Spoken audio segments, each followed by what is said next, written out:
সম্মানিত শিক্ষার্থীবৃন্দ, সবাই কেমন আছো? আশা করি ভালো আছো।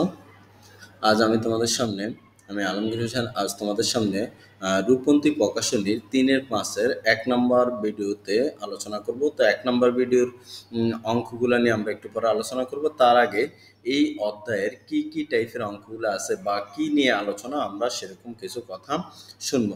তো চলো আগে আমরা একটু এই অধ্যায় নিয়ে একটু কিছু আলোচনা করে নিই, তারপর আমরা যে অঙ্কগুলো আছে ১ নম্বরে যে অঙ্কগুলো আছে সেগুলো নিয়ে আলোচনা করব। তো আমাদের এই অধ্যায়ের অঙ্কগুলো নিয়ে আলোচনা যেটা বিষয় সেটা হলো সরল রেখা নিয়ে। সেটা হলো কি রেখা নিয়ে? সরল রেখা। মানে একটা সরল রেখা নিয়ে আমাদের এখন আলোচনা হবে। যে সরল রেখাটার সমীকরণ নির্ণয় আলোচনা হবে। ঠিক আছে? যেমন আমি এখানে একটা বিন্দু দিলাম এ আর একটা বিন্দু দিলাম বি। এই বিন্দুটা হলো আমি লিখলাম x1 আর হলো কি 1 y1, আর এই বিন্দুটা দিলাম আমি বি আর দিলাম x2 আর কি 2 y2। ধরো আমি এখন চাচ্ছি যে এই যে বিন্দুগামী একটা সরল রেখা আছে না, এই যে সরল রেখাটা দেখতে পাচ্ছ যেটা সোজা যাচ্ছে, এই সোজাটা এখন দেখো, এই সোজা যখন যাচ্ছে, এটা যখন পিছনে যাবে, তার উপরে অসংখ্য বিন্দু আছে, তাই না? কয়েক কোটি কোটি কোটি কোটি বিন্দু, এত বিন্দু আছে যে অসংখ্য বিন্দু আছে। একটি সরল রেখার উপর কি আছে? একটি একটি সরল রেখার উপর অসংখ্য বিন্দু আছে। একটি সরল রেখার উপর কি আছে? অসংখ্য বিন্দু আছে। ঠিক আছে? এখন তোমার কোশ্চেন হলো যে এই যে অসংখ্য বিন্দুগুলো কোনগুলো, বা সেই বিন্দুগুলো তো নিজের মতো করে বসালে আর হবে না। সেই বিন্দুগুলো একটা নির্দিষ্ট নিয়ম অনুসারে আছে যে এই বিন্দুগুলো কোনগুলো। তুমি তো চাইলেই একটা বললেই হবে না যে হ্যাঁ এই সরলরেখার উপরে এই বিন্দুটা আছে, সেটা বললে হবে না। সেই বিন্দুটার একটা মান, নির্দিষ্ট একটা মান আছে, যে একটা নির্দিষ্ট সরলরেখা বরাবর একটা নির্দিষ্ট মান থাকে, যেটার জন্য যেই বিন্দুগুলো আমরা বসাইলে দেখা গেছে সেই সরলরেখাগুলো পাবো। যেমন অসংখ্য বিন্দু সি ডি ই এফ। এখন তার জন্য আমাকে কি করতে হবে? তার জন্য আমাকে একটা সরলরেখার সমীকরণ নির্ণয় করতে হবে। কি নির্ণয় করতে হবে? সরল রেখার কি সমীকরণ। সরল রেখার কি নির্ণয় করতে হবে? সমীকরণ নির্ণয় করতে হবে। যেই সমীকরণটার মধ্যে দুইটা চলক থাকবে, একটা এক্স আর একটা কি ওয়াই। আর সমীকরণটা আমরা এমনভাবে নির্ণয় করব যেন ওই সমীকরণে এক্স এর মান আর ওয়াই এর মান বসালে সবসময় এই সরল রেখার উপরের বিন্দুগুলাই আসবে, অন্য কোনো বিন্দু আসবে না। ঠিক আছে? মানে আমরা যেভাবেই বসাই না কেন, এক্স এর মান যাই বসাই না কেন, ওয়াই এর মান এমনভাবেই আসবে।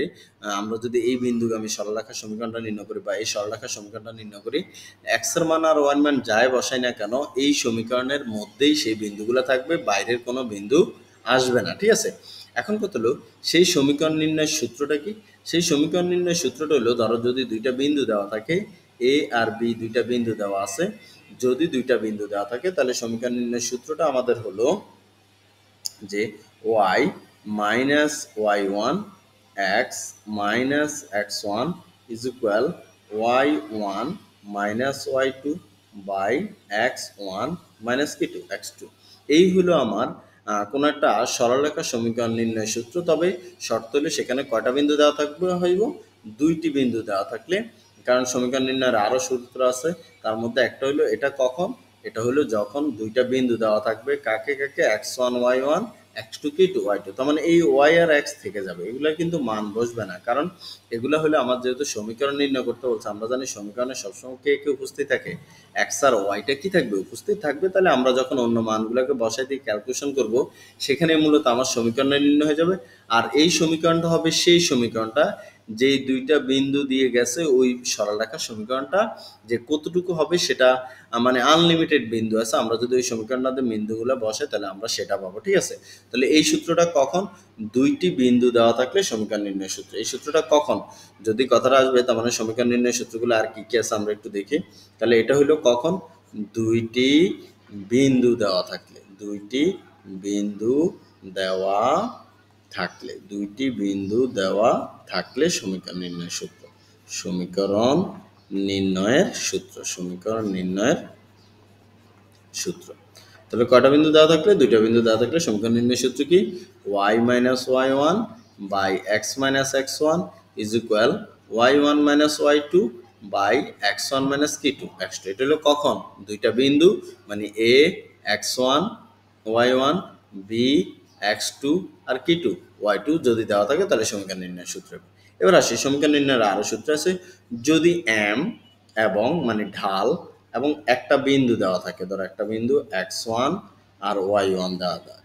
এরকম যদি কখনো হয় যে ঢাল দিয়ে দিছে আর একটা বিন্দু দিয়ে দিছে, তোমাকে বলছে সমীকরণ নির্ণয় করার জন্য, তাহলে সূত্রটা হবে m is equal to y minus y1 by x minus x1। আসলে এই সূত্রটা সেম, কারণ আমরা জানি ঢাল নির্ণয় সূত্র হলো এই জিনিসটা। ঢাল নির্ণয় সূত্র হলো কি m equal to y1 minus y2 by x1 minus কি টু x2। তো সেটাই আমরা এই জায়গাতে এখন m লিখছি, আর এটা তো যেভাবে আছে সেভাবে রাখছি। তার মানে সূত্রটা দাঁড়ালো m is equal to y minus কি y1 বাই x minus কি 1 x1। এটাই হলো আমার কি নির্ণয় সূত্র, সমীকরণ নির্ণয় সূত্র। এবার আসি 3।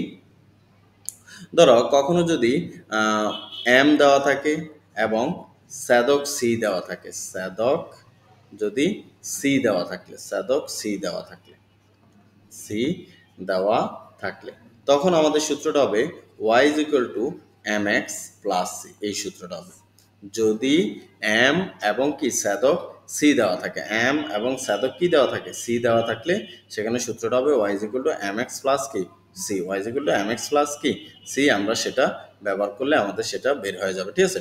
এই হলো আমার সমীকরণ নির্ণয়ের 3টা সূত্র আছে আপাতত। এর পরবর্তীতে আমরা দেখো অঙ্কগুলো আলোচনা করতে গেলে সেখানে আর কি কি পাই সেটা আমরা দেখব।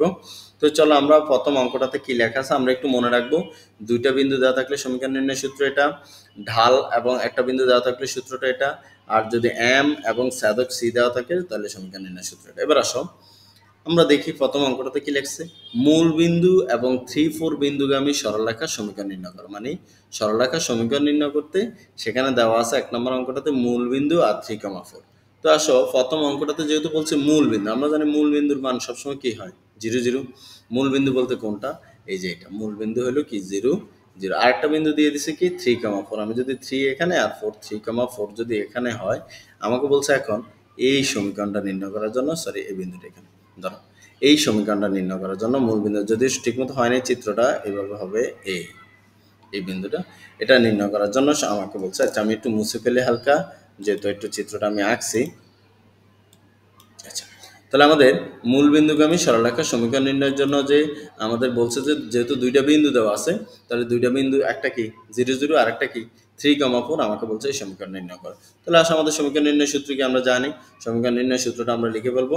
এই মানটা কি x1 y1 x2 আর কি 2 y2। তো আমরা যদি আমাদের যে সূত্র কি y minus y1 by x minus x1 is equal y1 minus y2 by x1 minus কি টু x2। আসলে আমরা মানগুলো বসাই দিই, তাহলে y আর y1 এর মান কত এখানে দেখতে পাচ্ছি 0, x মাইনাস x1 x1 এর মান কত 0, y1 কত y1 এর মান 0, y2 এর মান কত 4, x1 এর মান কত x1 এর মান 0, আবার x2 এর মান কত সেখানে 3। তাহলে আসতেছে x বাই y is equal to minus 4 by কি 3 মাইনাস। আমরা মাইনাসে মাইনাসে কাটা থাকবে কে, তাহলে x বাই y is equal to 4 by কত 3। আমরা যদি আড়াআড়ি গুণ দিই তাহলে সেখানে আসতেছে 3x ইকুয়াল টু কি y 4y। এভাবে দিলে হবে, অথবা যদি তুমি বলো না আমি ওই 3x মাইনাস কি লিখবো 4y ইকুয়াল টু 0 এভাবে লিখলে হবে। এখন একটা জিনিস খেয়াল করো, এই যে সমীকরণটা বেরোলো এই সমীকরণটার মধ্যে একটা জিনিস মিসিং, সেটা হলো ধ্রুবক পদ। x এর রাশি আছে, y এর মান আছে, আর কিন্তু আরেকটা মান নাই ধ্রুবক পদ। তাহলে খেয়াল রাখবা যে মূল বিন্দুগামী সরলরেখার সমীকরণের মধ্যে ধ্রুবক পদ থাকে না, ধ্রুবক পদ থাকে না। যেমন অন্যান্য কিছু সমীকরণ আমরা এরকম দেখতে পাই যে +2 ইকুয়াল টু 0 অথবা x plus y equal to -2 এরকম দেখা যায় যে ধ্রুবক পদ একটা থাকে। তাহলে মূল বিন্দুগামী সরলরেখার সমীকরণগুলোতে ধ্রুবক পদ থাকে না, সেগুলো সূত্র সেই টাইপের সূত্রগুলো শুধু x এর রাশি আর কার রাশি থাকে y এর মান, মানে x এর পদ আর y এর পদ থাকে। তাহলে এরকম যদি কোনো সমীকরণ দেখতে পাও বুঝবা যে সেগুলো কোন বিন্দুগামী সরলরেখার সমীকরণ, মূল বিন্দুগামী সরলরেখার সমীকরণ। তো দেখো পরবর্তী অঙ্কটাও সেম, মূল বিন্দু এবং এত 4 বিন্দুগামী। তো চলো আমরা অঙ্কটা দেখি, আমরা যখন মানগুলো বসাইছি সেখানে চলে আসছে। আবারও একই অঙ্ক, মূল বিন্দু আর এত বিন্দুগামী সরলরেখার সমীকরণ। আমরা ওই আগের নিয়মেই যখন করছি তখন সেখানে আমাদের সমীকরণটা আসছে x plus y equal to কত 0। এবার 3 নম্বর অঙ্কটার দিকে যদি তাকাই, 3 নম্বর অঙ্কটাতে বিন্দুটা দেওয়া আছে, আমি আরেকটা করি 5,7 আর আছে হলো 0,4 -4। তাহলে আমাদের সূত্র কি y minus y1 by x minus x1 is equal y1 minus y2 by x1 minus কি 2 x2। তো চলো আমরা মান বসাই। y এর মান কত এখানে, y এর মান নাই, y1 কত ও আমরা জানি এটা হলো x1 y1, x2 কি 2 y2। তাহলে আমরা যদি সেখানে বসাই y1 এর মান কত 7, এরপর আসি x জায়গায় থাকবে x1 এর মান কত 5 ইজ ইকুয়াল y1 কত, y1 হলো 7 মাইনাস y2 কত -4, যেহেতু এখানে সূত্রের একটা মাইনাস আছে তাহলে হয়ে যাবে মাইনাস মাইনাসে কি 4 প্লাস 4, x1 কত, x1 হলো 5, এরপর মাইনাস x2 কত 0। তাহলে সেখানে আসি y minus 7 by x minus 5 is equal, সাথে আছে কত 11 আর নিচে কত 5। আমরা যদি আড়াআড়ি গুণ দেই এই কর্নার সাথে কর্নার গুণ, তাহলে 11x আবার 5 11 কত 55, তারপরে ইকুয়াল টু এই কর্নার যদি গুণ দেই তাহলে কি হয় 5y আর মাইনাস 5 সাথে কত 35। এবার x এর গুলো 11x প্লাস 5y ফেসালে কি মাইনাস 5y, মাইনাস 35 জায়গায় থাকুক মাইনাস 55, এখানে আসলে কি প্লাস 55। তাহলে কি আসতেছে যে 11x minus 5y equal to 55, আর এখানে 35 কত 40 20 নাকি, তেমন আমাদের আসবে এই অ্যান্সারটা আসবে। ঠিক আছে, এটা আসবে। তো আমরা এইভাবে পরবর্তী অঙ্কগুলোও করতে পারবো। তো পরবর্তী অঙ্কটা আমি করছি 11x minus 5y equal to 20, তোমরা চাইলে সেটা করতে পারো। তো এরকম করে সবগুলো অঙ্ক একই নিয়মে তোমরা চাইলে করতে পারো, করে একটু তোমরা নিজেরা চেষ্টা করবা যে হয় কিনা সেটা একটু দেখবা। আশা করি বুঝতে পারছো, এরপরে যদি না বুঝতে পারো আমাকে জানাবা। ধন্যবাদ সবাইকে।